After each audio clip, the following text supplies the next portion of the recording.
On va rentrer dans cette formation, être porté par un message impactant. On démarre par ça. On démarre par ça. J'aurais pu commencer par la gestuelle, par la posture, par la voix. Sauf que si on n'a pas de message, ça sert à rien finalement d'afficher un non-verbal ou d'avoir des outils d'orateur si on n'a pas un message puissant. L'idée d'avoir un message impactant, d'être porté par un vrai message, ça va aussi vous rassurer. Et puis je reviens sur une dernière chose qui va rejoindre Eric et Johan sur la partie préparation. Retenez cette citation de Winston Churchill qui disait qu'un discours improvisé a été réécrit 3 fois. Un discours improvisé a été réécrit 3 fois. L'idée, c'est d'être confiant dans son message et de pouvoir improviser aussi autour du message et de la construction de son message. On va construire ensemble notre pitch. On va d'abord s'intéresser à ce qui se passe dans le cerveau. C'est-à-dire qu'on pourrait écrire déjà un discours, une présentation, mais est-ce qu'elle va vraiment toucher notre auditoire? On va rapidement se rendre compte que les publics qu'on a ont des façons différentes de communiquer. Et puis, je vais vous donner aussi des modèles de pitch sur lesquels vous allez pouvoir calquer votre présentation, calquer votre discours. Et on va le tester ensemble pendant cette formation. On va se plonger dans le cerveau de façon très schématique. On va faire de la neuroscience. Clairement, vous avez le cerveau humain divisé en 3 parties. J'attire votre attention sur la partie jaune, sur le cerveau reptilien. Vous avez déjà fait de la neuroscience? Eric, tu connais toi ce schéma-là? Johan non plus? Sophie? Le cerveau reptilien, c'est lui qui va nous intéresser. C'est là où on va aller glisser notre message. Ce schéma-là est inspiré du livre d'Oren Klaff qui s'appelle L'art du pitch. Je suis pas expert en neurosciences, mais en tout cas, ce schéma-là nous permet de bien comprendre que notre cerveau est divisé en 3 parties. Cerveau reptilien, c'est le cerveau de l'homme primitif. C'est ce qui va répondre à notre survie. Clairement, si d'un coup il se met cette pièce-là, le lieu dans lequel on est en train de prendre feu, on va voir notre instinct de survie, on va courir pour échapper aux flammes. Voilà, c'est vraiment l'instinct de survie et c'est important que votre message aille toucher cette partie-là. On y revient juste après. En grandissant, en se développant, l'humain a développé d'autres parties dans son cerveau et notamment une partie qui lui permet d'interagir avec un groupe, de vivre en société, de donner du sens à ce qu'il fait et puis de développer sa partie émotionnelle. Ça, c'est le cerveau limbique. C'est un champ aujourd'hui. Clairement, c'est votre page Facebook. C'est comment est-ce que je suis entouré. C'est la partie épanouissement et réussite sociale. Et puis, ce qu'on a développé, ce qu'on continue à développer, notre néocortex, qui nous permet aujourd'hui de résoudre des problèmes complexes, d'analyser. C'est notre tableau Excel. Aujourd'hui, Sophie, si on parle de e-réputation, c'est comment est-ce que je fais pour être référencé sur Internet. Et là, tu réfléchis avec ton néocortex. Et c'est ça qui t'aide. On parle de process aussi avec Johan, les process qualité. Et nous, on va construire notre pitch avec notre néocortex, trouver les mots justes, mais avec une seule destination, le primitif, l'instinct de survie. Comment est-ce qu'on va répondre à cet auditoire? Ce que je veux vous expliquer de façon très schématique, on a aujourd'hui des scientifiques qui s'expriment avec un jargon complexe, qu'on a beaucoup de mal à comprendre, où ils nous parlent de process, de certification. Ça va être ton problème aussi, Johan, certainement, de qualité. Est-ce que tout ça est vraiment bien compris? C'est des messages qui vont rebondir sur le néocortex. On a même des personnes qui font des discours avec des mots savants, avec des mots pénibles, qui vont pas du tout toucher notre cerveau reptilien. L'idée aujourd'hui, c'est d'être accessible, d'être sexy et d'être compris très rapidement. C'est pour ça qu'on va apprendre aussi à écrire un pitch, à rédiger un pitch. Vous allez voir que écrire son discours, écrire une présentation, c'est pas comme écrire un article de blog ou écrire sur un journal. C'est de façon très orale. J'insiste sur ce point, prendre la parole en public, c'est une conversation. Vous devez être dans la conversation. C'est un exercice oral. Ça veut dire des phrases courtes et pas des phrases à rallonge sans jamais de points. Ça veut dire des mots simples, les mots de la conversation, les mots que vous connaissez. Tu vois, par exemple, quand tu écris un message ou un discours, des fois tu dis cependant. Moi, à l'oral, je dis pas cependant. Je dis pas oui, le process qualité c'est bien, cependant. Non, tu vois, je vais utiliser des mots simples, les mots de tous les jours, et pensez aussi à votre auditoire. On est déjà en train de penser à notre public. Pensez à votre public et imaginez, je pense à ta fille de 11 ans. Pensez à que votre auditoire peut avoir une dizaine d'années pour être hyper simple et hyper accessible. Je vais prendre encore l'analogie des scientifiques. Aujourd'hui, pour expliquer des choses complexes, on a des conférenciers scientifiques qui sont dans leur jargon avec des blouses blanches et qui viennent vous expliquer pendant 3 heures la composition des atomes. Et puis on a Jamie et Fred dans C'est pas sorcier, qui le font de façon très ludique, accessible pour les enfants, accessible pour les parents, où tu comprends bien plus rapidement le même thème.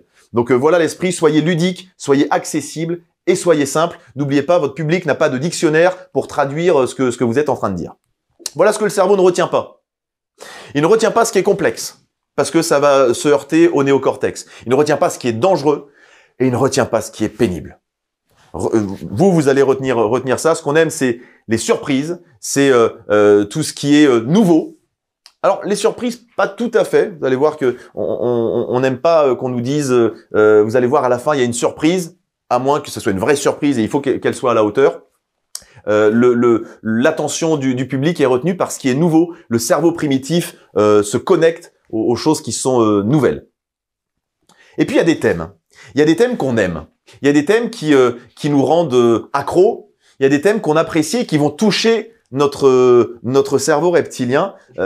Ouais. Sur la slide d'avant, il n'y avait que la nouveauté qui retient l'attention. En particulier, la nouveauté. Si vous affichez quelque chose de nouveau, votre auditoire va en effet s'ouvrir. En tout cas, être à l'écoute de ça et retenir la nouveauté. Okay. Les thèmes qui rendent accro. Il y en a plusieurs, il en manque même un sur cette slide. On parle de temps. Aujourd'hui, le temps est précieux, je mets ça en priorité. Si vous faites gagner du temps à votre public, c'est un message qui va toucher leur cerveau reptilien. Aujourd'hui, on est tous en quête de temps. Avoir plus de temps pour moi, avoir plus de temps pour les loisirs, avoir plus de temps pour m'épanouir. Si vous faites gagner du temps, c'est un bon point. Sophie, dans ta proposition, en quoi est-ce que tu fais gagner du temps à tes prospects?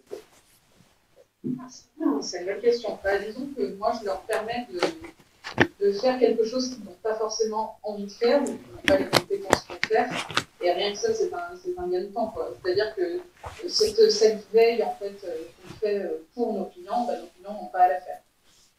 Exactement. En fait, tu leur permets de faire gagner du temps. Ils pourraient passer des jours entiers à travailler leur e-réputation. Toi, tu es déjà experte dans ce domaine-là, donc tu leur fais gagner du temps. Eric, Johan, est-ce que vous faites gagner du temps aux personnes à qui vous transmettez des messages? Je sais que ça vous touche aussi. Si on te dit aujourd'hui, j'ai une solution pour te faire gagner 1 heure dans ta semaine, ben ouais, c'est fascinant. Je conseille notamment un livre qui s'appelle La 25e heure, qui vous permet d'avoir une bonne organisation. Pour l'avoir lu et testé, oui, tu gagnes, alors on va dire pas 1 heure par jour, mais tu gagnes du temps grâce à une bonne organisation. Un exemple tout bête, j'ai enlevé toutes les notifications mail. Tu sais, quand tu reçois un mail, tu as une notification. J'ai tout enlevé, c'est ce que je vous conseille de faire aussi, et de garder 2 ou 3 sessions de mail de 20 minutes dans votre journée. Même si on répond pas tout de suite à un mail, on ne nous en voudra pas. Donc voilà, moi j'ai enlevé, en tout cas c'est ce que j'ai fait, j'ai enlevé toutes mes notifications. Johan, est-ce qu'avec les process que tu mets, est-ce que tu fais gagner du temps? Oui, enfin, dans un premier temps, en fait, la personne a plutôt l'impression que je lui en fais perdre, hein, parce qu'il y a des raccourcis qui peuvent exister. Mais en fait, l'essentiel, c'est de prouver qu'en respectant le process, on va gagner du temps à la longueur. Exactement. Et j'ai l'ambition aussi de vous faire gagner du temps, parce que vous pourriez continuer à parler en public sans être complètement à l'aise, confiant. L'idée d'avoir ça sur 3 jours, ça vous permet aussi d'être plus performant dans le temps. Les autres thèmes, c'est faire gagner de l'argent, évidemment, ça va toucher le cerveau reptilien de votre auditoire. Et puis on est sur la réussite sociale, même faire gagner de la longueur de vie, être bon pour la santé. Si vous êtes bon pour la santé, ça va aussi toucher le cerveau reptilien de votre auditoire. Je sais pas si Sophie, on arrive à trouver une analogie, une corrélation avec être bon pour la santé. Est-ce que ce qui dit que c'est du stress en moins, c'est bon pour la santé? De savoir que sa réputation elle est ok et qu'elle est maîtrisé par quelqu'un, c'est sans du stress en moins, mais là je vais loin quand même. Tu vas pas si loin que ça, et j'avais déjà ma réponse en te posant la question. Ta proposition, elle est excellente pour la santé de l'entreprise. On parle de e-réputation, et pour que l'entreprise soit en bonne santé, tu as toutes les cartes en tout cas pour activer ça. Et si en plus tu peux leur faire gagner de l'argent parce que mieux référencés, ils attirent plus de clients. T'agis sur trois zones du cerveau reptilien. Tu comprends déjà même dans la construction de ton message où est-ce que tu peux agir. Pensez à ça. On va construire un message. Je fais une parenthèse sur la partie manipulatoire. Parce qu'on me dit souvent, oui, mais c'est de la manipulation.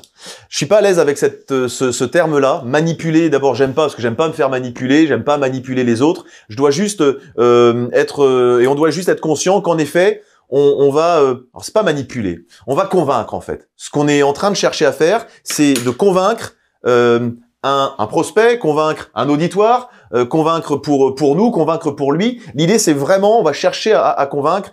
Après, on est obligé de reconnaître que oui, il y a une partie manipulation, mais manipulation, on va dire, pour de bonnes choses. Voilà pour cette première projection. On n'a pas tous la même façon de recevoir un message. Ici, vous avez ce qu'on appelle des profils disques. C'est une photo d'une méthode qui nous permet de comprendre comment est-ce qu'on perçoit un message, comment est-ce qu'on est dans une communication. Je vais vous l'expliquer. Il y a des experts qui proposent ce genre de formation. Je vous propose moi juste une photo de comment est-ce qu'on reçoit un message. L'idée de cette diapo-là, c'est de se dire qu'on n'a pas tous la même façon de recevoir un message. On a on a 4 couleurs. Et chez chaque individu, il y a généralement une ou deux couleurs qui sont plus fortes et plus présentes. Et je vais vous demander, vous aussi, quelle est, selon vous, les couleurs les plus fortes chez vous. Voici 4 façons d'analyser un message. Clairement, j'ai un chef d'entreprise qui vient se présenter à moi et qui vient me présenter son produit ou son offre. Comment est-ce que moi, je vais passer à l'action? Ou j'ai Johan qui vient présenter un process qualité. Comment est-ce que qu'est-ce qui va me faire adhérer à son message? On a dans un premier temps les profils dominants. Ce sont souvent des chefs d'entreprise qui, eux, n'ont pas besoin d'énormément d'informations. Tu leur donnes juste l'info et ils foncent.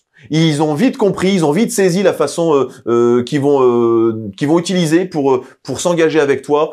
Info très concise. Ça, ce sont les profils dominants. Est-ce que chez vous, il y a chez tous les trois, est-ce que vous sentez que c'est un curseur qui est un peu plus haut? Est-ce que vous avez besoin de très peu d'infos pour vous lancer? Je vais demander à Johan. Non. Eric? Ouais, non plus. Alors, ça dépend des contextes aussi. Mais ça serait peut-être pas la catégorie la plus forte. Sophie, plutôt un profil, non? Besoin de plus d'explications? On a une couleur jaune qui, elle, quand tu me présentes quelque chose, j'ai besoin de ressentir, d'être connecté à toi. J'ai besoin d'avoir de la sympathie. J'ai besoin que la personne soit sympathique. J'ai envie de dire à présentation égale. Si je ressens pas, si j'ai pas un feeling pensez à influenceur. Si je me sens pas influencé par ce que tu me proposes, je n'irai pas. Donc j'ai besoin d'avoir le temps justement d'échanger avec toi et puis qu'on soit connecté, qu'on se connaisse bien pour pouvoir m'engager. On a des profils stables aussi qui eux ont juste besoin de savoir le pourquoi. Vous allez voir, on va y revenir très vite sur le pourquoi. Ils ont juste besoin de savoir pourquoi Johan, tu nous parles de process qualité. C'est quoi l'idée? Au lieu de me dire comment je vais faire, dis-moi pourquoi est-ce qu'on va faire ça. Le pourquoi, il est aujourd'hui développé dans plein de secteurs. Je vais même prendre l'exemple de Steve Jobs qui présentait son nouvel iPhone. Avant d'expliquer comment il marche, il disait pourquoi est-ce qu'il avait développé son nouvel iPhone. Le pourquoi, vous allez voir, ça va être fondamental. Retenez bien cette première accroche, le sens qu'on va donner aux choses. Et puis les conformes. Les conformes, eux, ils ont besoin de plein de détails. Il nous faut des preuves, il nous faut des témoignages, il nous faut des exemples. Il faut nous immerger dans votre proposition, dans votre solution. Clairement, Sophie, si tu veux accrocher on va dire un prospect, si tu veux toucher une personne, un chef d'entreprise qui a besoin d'exemples, il faut que tu lui montres ce que tu as déjà fait pour des clients passés. Et c'est un mode de fonctionnement qui est assez réputé aujourd'hui. Il y a plus, on va dire, en termes de pourcentage, on a plus de personnes qui sont conformes et stables et qui ont besoin vraiment d'explications. Et ça marche très bien parce qu'on peut vraiment s'immerger dans la proposition que vous faites. Sophie, si tu devais aller choisir une ou deux couleurs en dominance chez toi.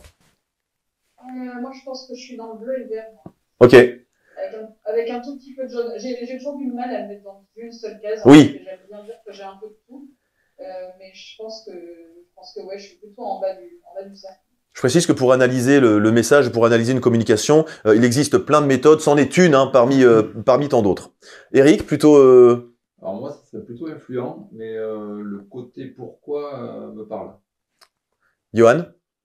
Jaune, vert. Ouais. Avec un peu de bleu. mais le jaune avec une relation enfin de confiance, sans être influencé non plus, relation humaine, quoi. Ok. On a généralement les 4 couleurs, mais on en a une ou deux qui sont dominantes. L'idée de vous présenter ça, c'est de vous dire qu'on n'a pas tous la même façon de recevoir un message. Ce qu'on va faire, nous, on va travailler notre pitch pour pouvoir toucher les dominants, les influents, les stables et les conformes. On va faire en sorte de toucher absolument tout le monde avec la construction de notre message. Donc on va donner des exemples, on va expliquer le pourquoi, on va être concis dans nos présentations et on va inspirer aussi de la convivialité.